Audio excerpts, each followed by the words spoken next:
जय हिंद दोस्तों, बड़ी खबर। क्या 8वें वेतन आयोग 4 जून के बाद लागू होगा? लागू होगा तो कितनी बढ़ेगी पेंशन? आखिर जितने वेतन आयोग थे उसमें किस रेशियो से आपकी पे और पेंशन में हो रही थी बढ़ोतरी, लेकिन 7th पे सीपीसी के बाद ऐसा क्यों झटका दिया? यानी बीजेपी गवर्नमेंट ने कितने पे कमीशन बनाए और कांग्रेस ने कितने पे कमीशन बनाए और दोनों में क्या फर्क था? आखिर केंद्रीय कर्मचारियों के लिए, पेंशनर्स के लिए कौन सी सरकार सही है? आज दो खबरें इसको लेके घूम रही हैं। उन्होंने पहली की हेडिंग है कि सरकारी कर्मचारियों के दो दोस्त, एक ने पेंशन बंद कर दी और एक नौकरी खत्म करने जा रहा है। और अब है दूसरी कल की खबर, न्यूज 18 और नई दुनिया, चुनाव के बाद सरकारी कर्मचारियों को मिलेगा बड़ा तोहफा, दोनों हाथों में होंगे लड्डू।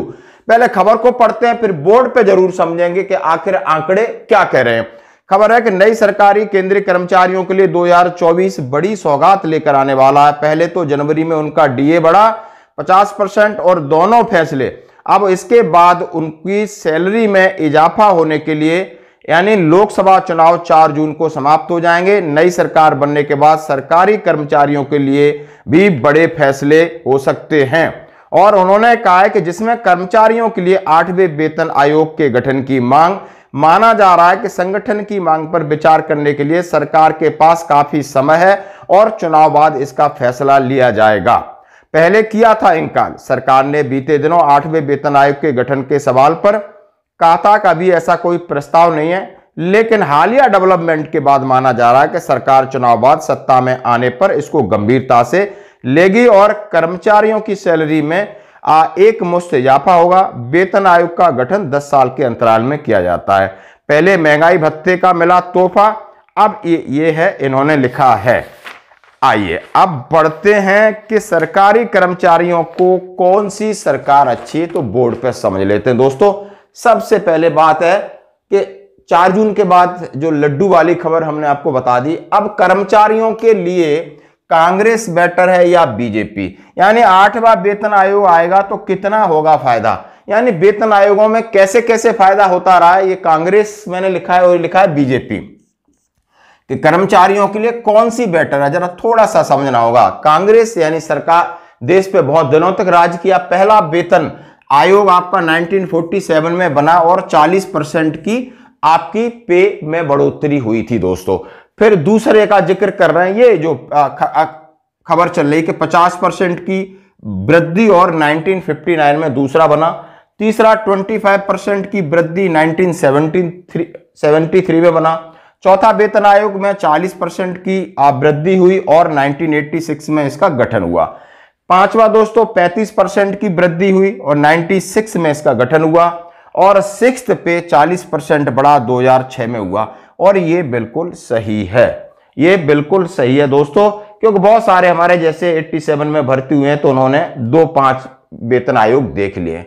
लेकिन आपने देखा होगा कि 6ठे वेतन आयोग जैसे धीरे धीरे 2015 तक आपकी जो पे थी या 2016 तक गई थी, जो डीए 100+ हो गया था, उसके बाद इस सरकार ने 7th पे सीपीसी की संरचना की और लागू किया। यह है भारतीय जनता पार्टी का पहला पे कमीशन था।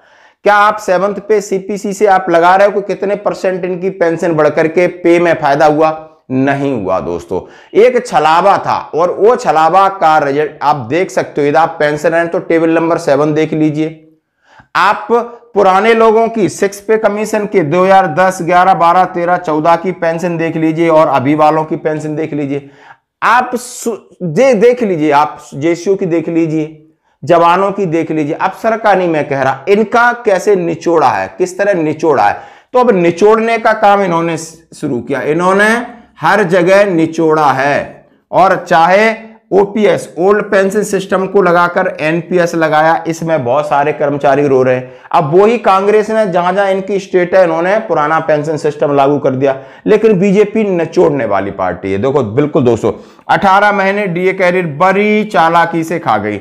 और चालाकी कैसे कि यानी कि आपका कोरोना 2020 में शुरू हुआ है, लगभग अप्रैल मई में, और जनवरी 2020 के बाद इन्होंने डीए की घोषणा 18 महीने तक उसी दिन कर दी थी, जब तक किसी को यह नहीं पता था कि कोरोना कितना लंबा चलेगा और कोरोना के क्या साइड इफेक्ट होंगे। लेकिन इनको फाइनेंशियल इफेक्ट का पता चल गया था और 18 महीने तक आपका खा के ये बैठ गए। ये बिल्कुल सत्य है। नहीं 18-20 महीने क्यों नहीं, और आगे क्यों नहीं, 15 महीने क्यों नहीं, तो आप समझ सकते हो कि कहीं ना कहीं किस तरह निचोड़ते हैं।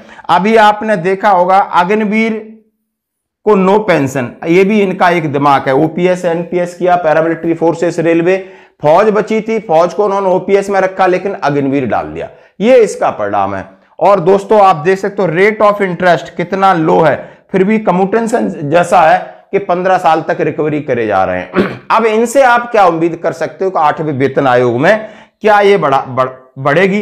पहले तो होगा नहीं तो किसी न किसी और एक्वायर्ड फार्मूला होगा, लेकिन अभी होने की पूरी खबर है, तो आप समझ सकते हो कि कयास लगाया जा रहा है कि 20% की बढ़ोतरी होगी।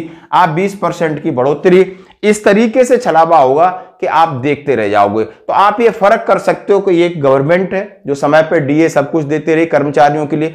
आज इनके मैनिफेस्टो में भी बहुत सारी ऐसी चीजें हैं जो फौजियों के लिए हैं और कर्मचारियों के लिए भी है, लेकिन इनके मैनिफेस्टो में सेना, सैनिक और कर्मचारियों का कहीं नाम नहीं है।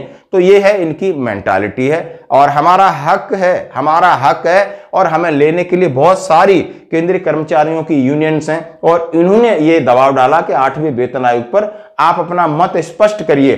पहले इन्होंने डिनाई किया, अब कहा नहीं, अभी इसके ऊपर हम विचार कर रहे हैं। दोस्तों ये थी अपडेट, धन्यवाद।